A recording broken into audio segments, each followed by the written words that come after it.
Okay, so take two. The phone ran out of battery. Sorry, not battery. Ran out of storage, and my touch screen surface, the screen is not working. So I'm gonna run into the extra help time just because I promised to make this video, and I will. I'm gonna restart the question again. Hopefully this time nothing happens to disrupt it. It's gonna be loud probably outside, but it is what it is. Anyway, as I mentioned in class, in assessments, I'm only gonna be using the equilateral prism. So I'm only using the 60-60-60 prism. And in these problems, and this one here, so this is problem number 4 from the worksheet that I gave you. The solutions are already up on Google Classroom. So one thing that is missing is the glycerin, the index of refraction for glycerin, which is 1.47. It does provide the index of refraction for the flint glass. What we're gonna do here is we're gonna find the angle of refraction twice, going from the glycerin to the flint glass, and again from the flint glass to the glycerin outside of the prism. So the first calculation, the index of refraction, it's always good to write what is theta r, ni, theta I, and r for each time you are doing this calculation, because it's going to change, especially for this problem. It's going from glycerin to glass and then from glass to glycerin. So for the first side of the calculation, the theta r is going to be our unknown. That's how the angle between the normal inside of the flint glass and the normal, between the normal and the angle of the refracted light, and then it's going to travel through the glass, and it's going to hit at some point here. You're going to draw another normal, and since it's going from a more dense to a less dense, how do I know? Because the index of refraction is greater for flint glass than it is for glycerin. So since it's doing that, it's going to refract. The angle of refraction is going to be smaller than the angle of incidence. So that is what's happening here. So let's call it NR2. So theta R2, this is going to be theta R1, and this is going to be theta I2. This is theta I. Okay? Doing these calculations, I do have here, it's 360. So this angle right here is 120. That's going to be important for finding the information for the angles.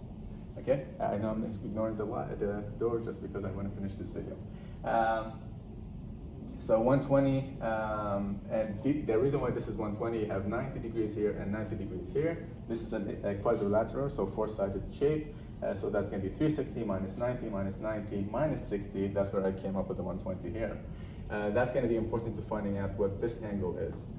So to calculate the first angle, you can rearrange the Snell's law to give you the angle of refraction. Using this here, you can write it in your formula sheet, which you can use in your exam.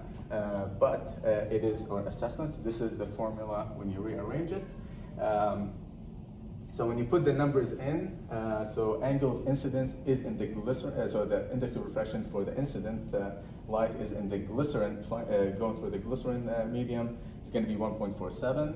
The angle of incidence is given to us in the question, 35 degrees. The index of refraction is going through the medium, which is the flint glass, which is 1.65. Angle of refraction is unknown. You put it into this equation, and you're going to end up with an answer of 30.7 degrees. Announcements.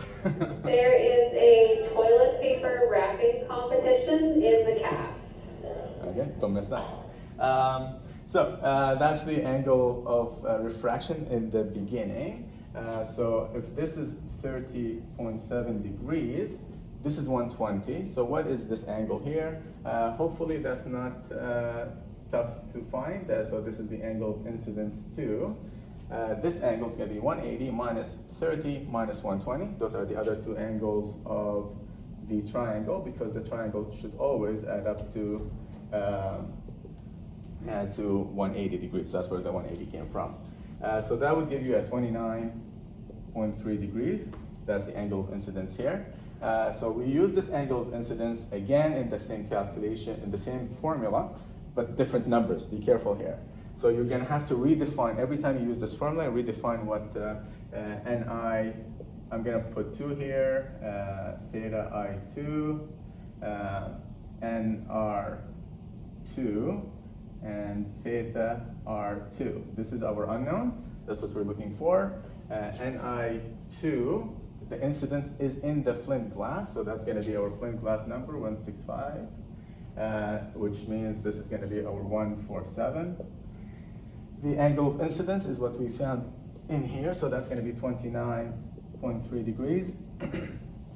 And we put the numbers into the formula, into this formula here, and we should get an answer of 33 degrees Celsius. Oh, sorry, degrees, not Celsius.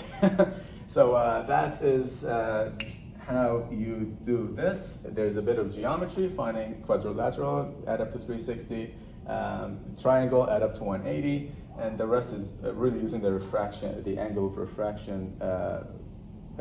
Using Snell's law, you can rearrange it in this way. That's it.